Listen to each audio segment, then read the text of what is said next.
The Flower Ornament Scripture. Archive.org. Translated in the Tang Dynasty by the Tripitaka. Master Shramana Shikshananda of Khotan. A translation of the Avatamsaka-Sutra by Thomas Cleary 1993, note, Thomas Cleary is not a Buddhist monk, Book 36. The Practice of Universal Good.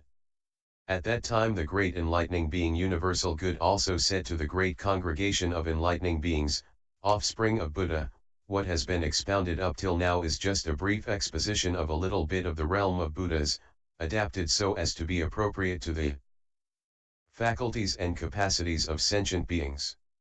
Why? The Buddhas emerge in the world because sentient beings are ignorant and do what is bad, they conceive of self and possessions, they cling to the body, they are deluded and confused, they discriminate on the basis of false views and are always in bondage, following the flow of birth and death away from the path of enlightenment. I do not see anything that is a bigger mistake than for enlightening beings to become angry at other enlightening beings. Why? Because if enlightening beings become angry at other enlightening beings, that creates a million obstacles. What are those million obstacles? They are the obstacle of not seeing enlightenment, the obstacle of not hearing the true teaching, the obstacle of being born in an impure world, the obstacle of being born in miserable states, the obstacle of being born in places where it is difficult to become enlightened, the obstacle of sickliness, the obstacle of being the object of much slander, the obstacle of being born stupid, the obstacle of loss of right mindfulness and recollection, the obstacle of lack of intelligence, obstacles of eye, ear, nose, tongue, body, and mind, the obstacle of bad advisors, the obstacle of bad companions, the obstacle of inclination toward practice of individualistic liberation, the obstacle of inclination toward associating with the vulgar, the obstacle of not believing in people of great spiritual power, the obstacle of living with people who have strayed from correct perception, the obstacle of being born in a family of heretics, the obstacle of dwelling in the realm of demons, the obstacle of being estranged from the right teaching of Buddha, the obstacle of not seeing good companions, the obstacle of blockage to roots to goodness, the obstacle to increase of bad conditions, the obstacle of meanness, the obstacle of being born in a remote the practice of universal good area, the obstacle of being born in a family of evil people, the obstacle of being born among evil spirits, evil ghosts, hobgoblins, demons, titans, vipers, and so on, the obstacle of not caring for the Buddha teachings, the obstacle of habituation to infantile behavior, the obstacle of clinging to the small vehicle of individual salvation, the obstacle of not liking the great vehicle of universal salvation, the obstacle of fearfulness, the obstacle of anxiety, the obstacle of clinging to mundane routines, the obstacle of not concentrating on the way to enlightenment, the obstacle of not liking to see or hear of the spiritual powers of Buddha, the obstacle of not acquiring the faculties of enlightening beings, the obstacle of not applying the purifying practices of enlightening beings, the obstacle of shrinking from the determination of enlightening beings, the obstacle of not making the great vow of enlightening beings, the obstacle of not developing the determination for omniscience, the obstacle of slacking off from the practice of enlightening beings, the obstacle of not being able to purify acts, the obstacle of not being able to incorporate great virtues, the obstacle of the power of knowledge not being clear and keen, the obstacle of shutting off great wisdom and knowledge, the obstacle of not preserving the practices of enlightening beings, the obstacle of inclination to repudiate all words of wisdom, the obstacle of estrangement from the enlightenment of the Buddhas, the obstacle of inclination to abide in the realms of demons, the obstacle of not concentrating on cultivating the realm of Buddhahood, the obstacle of not definitively making the universal commitment of enlightening beings,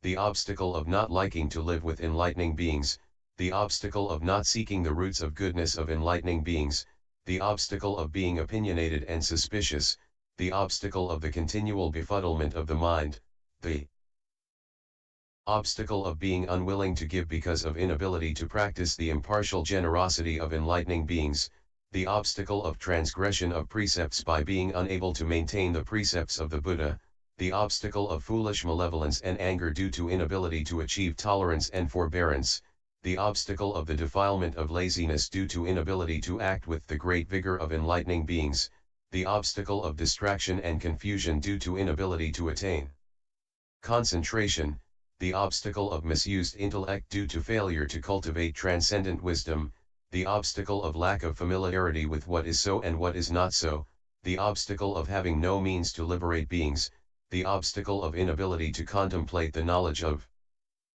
enlightening beings, the obstacle of not knowing enlightening beings' means of emancipation, the obstacle of failure to develop the 10 great eyes of enlightening beings and therefore being as if blind, the obstacle of being dumb as an animal due to not hearing the teaching of non-obstruction, the obstacle of destruction of the nose due to not having the marks and embellishments of Buddhahood, the obstacle of inability to understand speech and the consequent inability to speak, the obstacle of physical problems due to demeaning sentient beings, the obstacle of mental problems due to lack of control of mind, the obstacle of physical actions due to not keeping the precepts, the obstacle of verbal actions due to continually committing faults of speech, the obstacle of mental actions due to conceiving much covetousness, anger, and erroneous views, the obstacle of seeking the teaching with a thieving mind, the obstacle of cutting off the perspective of enlightening beings, the obstacle of shrinking from the effort of enlightening beings, the obstacle of laziness of mind on the enlightening being's way to emancipation, the obstacle of the mind stopping at the entry of the light of knowledge of enlightening beings, the obstacle of becoming weak-minded and incapable of the recollective power of enlightening beings, the obstacle of being unable to retain the teachings of the Buddhas, the obstacle of being unable to approach enlightening beings' path of detachment from birth, the obstacle of inability to cultivate the incorruptible path of enlightening beings, the obstacle of following the absolute state of one-sided detachment, the obstacle of estrangement from the family of the Buddhas and enlightening beings of all times. If an enlightening being conceives a single feeling of anger toward enlightening beings, that produces a million obstacles such as these. Why? I do not see anything that is as big a mistake as for enlightening beings to become angry at other enlightening beings. Therefore, if great enlightening beings want to quickly fulfill the practices of enlightening beings, they should diligently practice 10 principles. In their minds they should not abandon sentient beings, they should think of enlightening beings as Buddhas. They should never slander any teachings of the Buddhas, they should know that there is no end to different lands, they should be profoundly devoted to enlightening practices, they should not give up the cosmic, space-like, impartial mind of enlightenment, they should contemplate enlightenment and enter the power of Buddhas, they should cultivate unobstructed intellectual and expository powers, they should teach and enlighten beings tirelessly, they should live in all worlds without attachment in their minds. When great enlightening beings are living by these 10 principles, they are able to embody 10 kinds of purity. What are these 10? Purity of comprehension of the most profound truth, purity of association with good associates, purity of preserving the Buddha teachings, purity of comprehension of the realm of space, purity of profound penetration of the realm of reality, purity of observation of infinite minds, purity of having the same roots of goodness as all enlightening beings, purity of non-attachment to the various ages, purity of observation of past, present, and future, purity of practice of all enlightening teachings.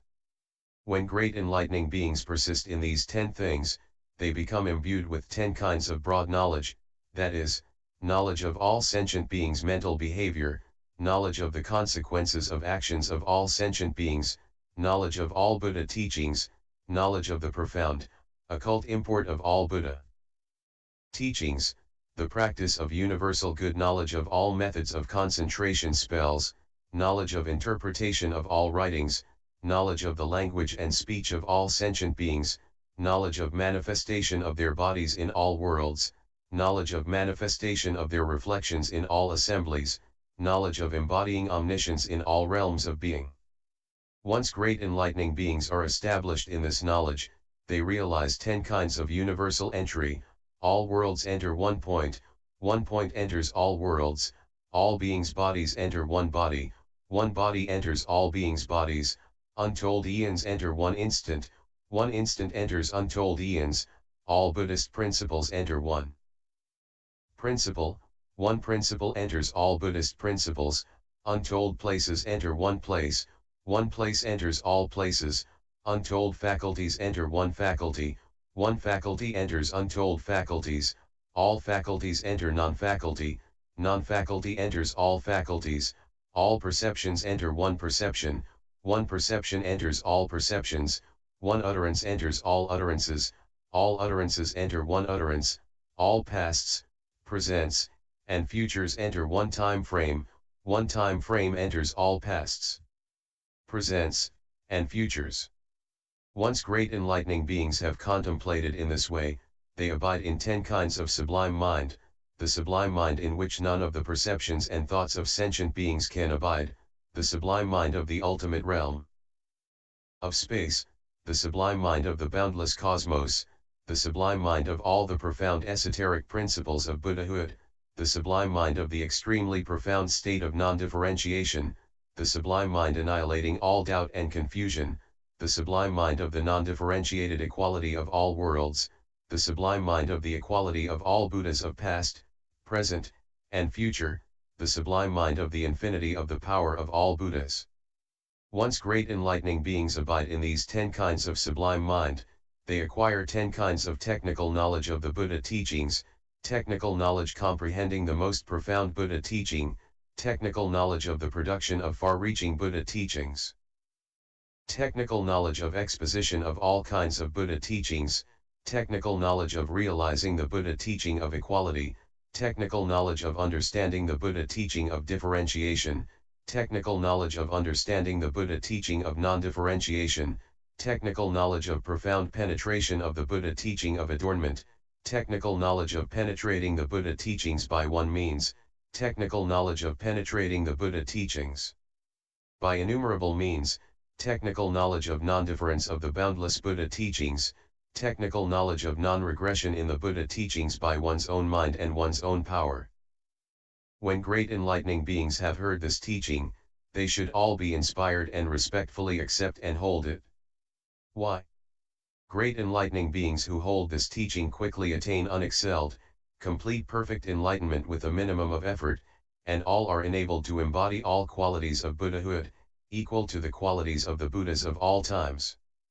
Then, by the spiritual power of the Buddha as well as by natural law, in each of the 10 directions as many worlds as atoms in 10 unspeakable numbers of tens of quintillions of Buddha lands all quaked in 6 ways and rained showers from clouds of all flowers surpassing those of the heavens, as well as clouds of perfumes, incenses, robes, canopies, banners, pennants, jewels, and all kinds of decorations.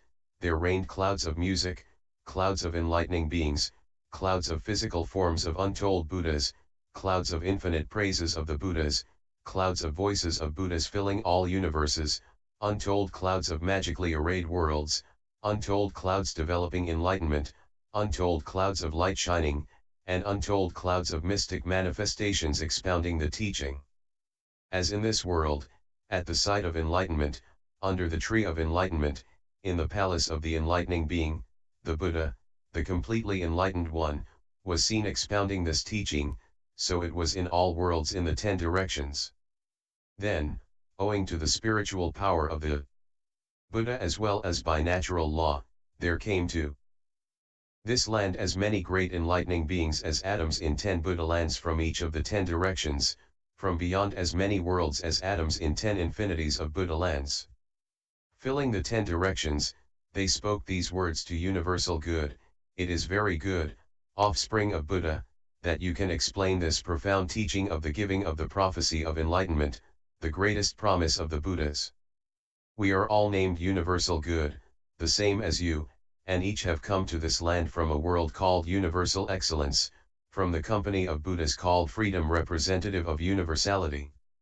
All, by the spiritual power of Buddha, expound this teaching, with such assemblies and such utterances, all equal, with neither increase nor decrease. We have all come to this enlightenment site by the Buddha's spiritual power to be witnesses for you. As we innumerable enlightening beings serve as witnesses at this site of enlightenment, the same is so in all worlds in the 10 directions.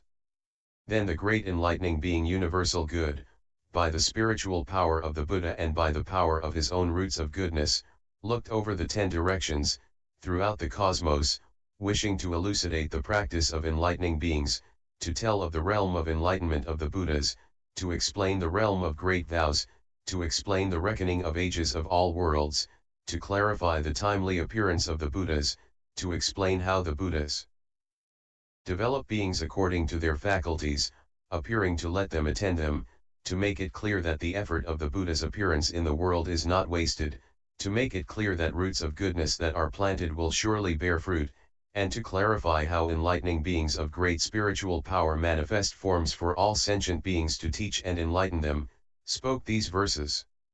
The practice of universal good you should rejoice. Get rid of all veils.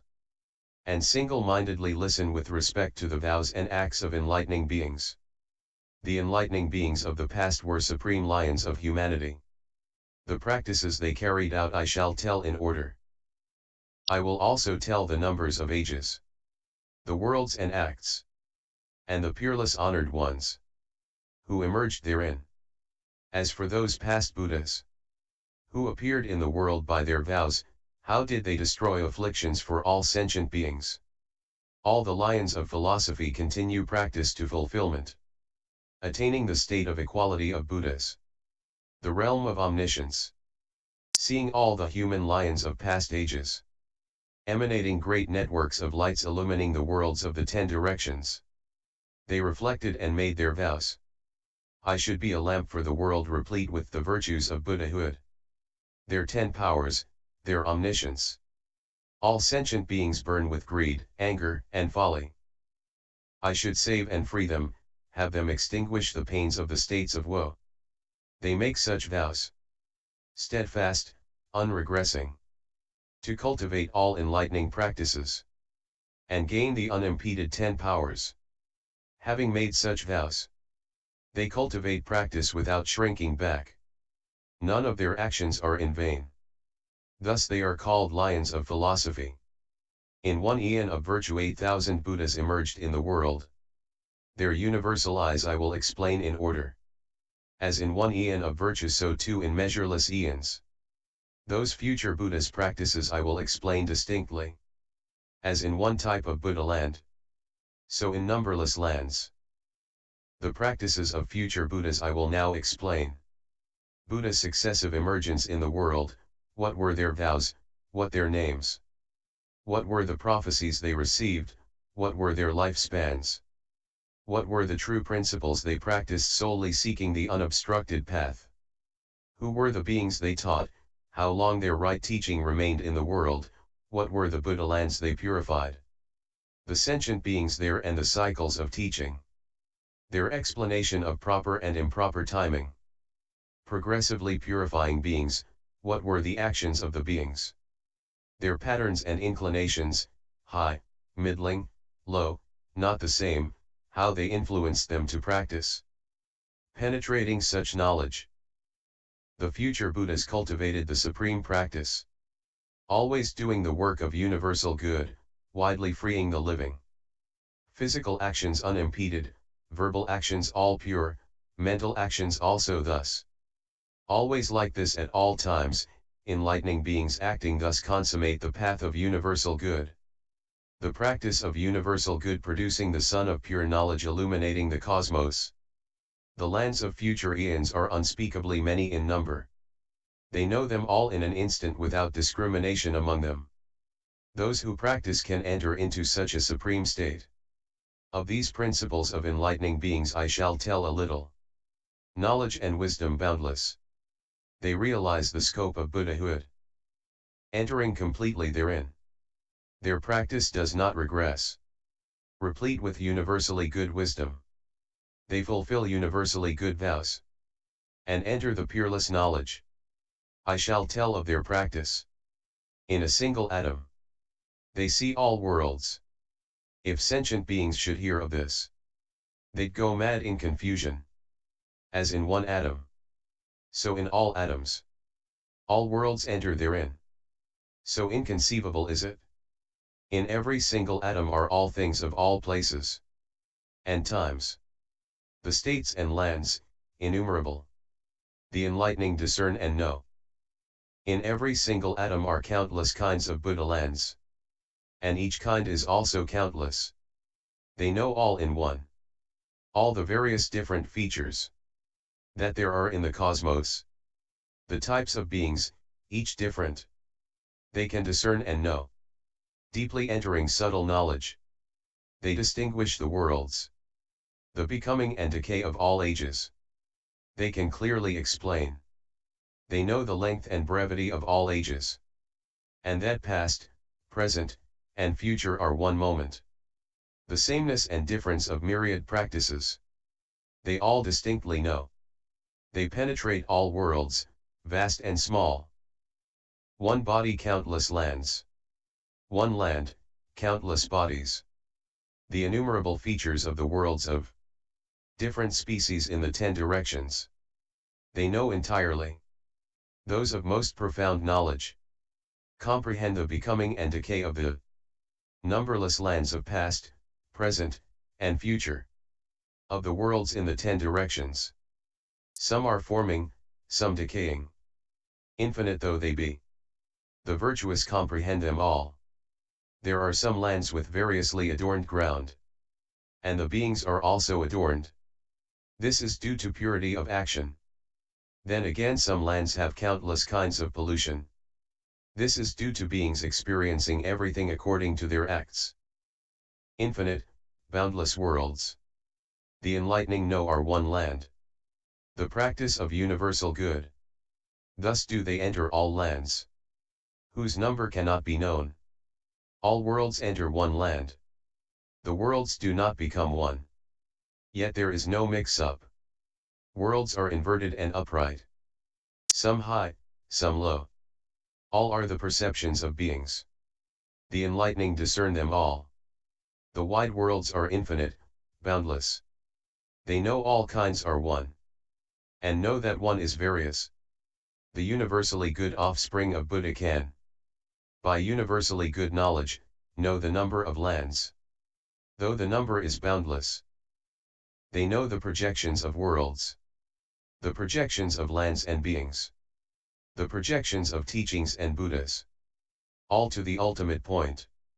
All worlds. Micro and macrocosmic, various different arrays. All arise from action. Infinite enlightening beings learn to enter the reality realm. Their spiritual powers free. They reach everywhere in the 10 directions. If the names of those worlds were spoken for eons as many as beings, they still could not be all told. Only Buddha can reveal them. The various names of the worlds and Buddhas could not be fully told even in countless eons. The most excellent wisdom, the teachings of Buddhas of all times, are born from the realm of reality and fill the state of enlightenment. With pure, unobstructed mindfulness, boundless, unimpeded wisdom. They analyze the reality realm to reach the other shore. The worlds of the past, great and small. The arrangements they have developed Buddhas know in an instant. The human lions therein cultivate the various practices of Buddhas attain to true awakening, and manifest their freedoms. Enlightening beings know all such Buddhas of the future. The most noble of humans in boundless ages. To come all their undertakings, all their various states. How they strive in practice. And therein attain enlightenment. They know their congregations. Their lifespans, and the beings they teach. By what means they teach. Turning the will of truth for the masses. Knowing this, enlightening beings abide in the stage of universally good practice. Their knowledge and wisdom, thoroughly clear, giving birth to all the Buddhas. They enter deeply into all the Buddha lands there are in the present and arrive at the reality realm. The practice of universal good, all the present Buddhas in all those worlds are masters of teaching, unhindered in discourse. They also know their congregations' pure lands, and adaptive powers, for countless million eons. They always ponder these things. The awesome psychic powers. And endless stores of knowledge of the noble. Tamers of the world. The enlightening beings know all. Producing unobstructed eyes, unobstructed ears, noses, bodies. And unobstructed universal tongues. They can gladden sentient beings. Their supreme, unobstructed minds are broad. And totally pure. Their knowledge pervading all. They know all things of all times. They study all projections. Projections of lands and beings. Of worlds and civilizations. And finally reach the other shore of projections. The various distinctions of all worlds all are. They're due to perceptions and thoughts, entering Buddha's knowledge of means. They clearly understand all this. For each of untold groups. They manifest embodiment causing all to see. The Buddha. And liberating boundless beings. The profound knowledge of Buddhas is like the sun coming out in the world. Ever appearing everywhere in all lands. They realize all worlds are provisional names. Without reality. Sentient beings and worlds are like dreams, like shadows. They do not produce false discriminatory views about the things of the world. Those free from false discrimination do not even see false discriminations. Measureless, countless eons. They understand our one moment. And they know a moment has no moment. Thus do they see the world. Innumerable lands they cross over in an instant, yet through measureless eons they don't move from their original place. Untold eons are the space of a moment, not seeing long or short. They find ultimate instantaneousness. Mind is in the world is in the mind. About this they do not wrongly create discriminations of duality and non-duality. Beings, worlds, ages, Buddhas, and Buddha teachings all are like illusory projections. In the reality realm all is equal. Throughout the lands of the 10 directions they manifest infinite bodies, knowing bodies arise from conditions. They have no attachments at all. Based on non-dual knowledge. They manifest the Buddhas. Without attachment to non-duality, knowing there is no duality or non-duality. They realize that all worlds are like flames, like lights. The practice of universal good like echoes. Like dreams. Like illusions, like emanations. Thus they accordingly enter the sphere of action of the Buddhas. And achieve universally good knowledge. Illumining all the profound realm of truth. Attachments to beings and lands. They completely give up, yet rouse minds of great compassion. And purify all worlds. Enlightening beings always rightly remember the marvelous teachings of the Buddhas. Pure and clear as space. Yet producing great expedient means. Seeing the world always deluded. They determine to save and liberate all. Their undertakings are all pure, extending throughout all universes. Buddhas and enlightening beings. Buddhist principles and things of the world, if you see their reality. All are no different from one another. Buddha's reality body matrix is in all worlds. Yet while being in the world has no attachment to the world. Just as in clear water reflections have no coming or going. The reality body's being in the world is also like this. Thus freed from attachment. Body and world are both pure. Clear and still as space. There is no birth at all. Knowing the body has no end. No birth and no destruction. Being neither eternal nor impermanent. They show it in all worlds. Destroying false views. They point out correct insight. The essence of things has no coming or going. Is uninvolved with self or possession. As when a skilled magician causes various things to appear. Their coming is from nowhere. And they go nowhere. The nature of illusions is not finite nor is it infinite. But in the midst of the crowd he manifests the finite and infinite. Similarly, by the mind in silent concentration cultivating roots of goodness produces all Buddhas. Neither finite nor infinite. Finiteness and infinity are deluded notions. Comprehending all states of being. The enlightening do not cling to finiteness or infinity. The Buddha's most profound truth is vast, deep, ultimate quiescence. Their profound, measureless knowledge knows the deepest states. Enlightening beings are freed from delusion. Their purity of mind is continuous. By means of spiritual powers, they skillfully liberate numberless beings. To those not at rest they bring rest. To those at peace they show the sight of enlightenment. Thus do they go throughout the cosmos. Their minds without attachment. Not dwelling on ultimate reality. And not entering nirvana. Thus they go throughout the worlds. Enlightening living beings. The classes of phenomena and beings. They know without being attached.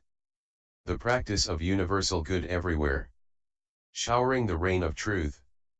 They fill and enrich all worlds. In all worlds. They realize true awakening moment to moment, yet cultivate the practice of enlightening beings without ever retreating. The various bodies in the world. They know all completely. Thus knowing physical phenomena. They realize the body of Buddhas. They know all sentient beings. All ages and lands. Throughout the 10 directions, boundless, entering fully into the ocean of knowledge. Beings' forms are infinite. For each the Buddhas manifest a body.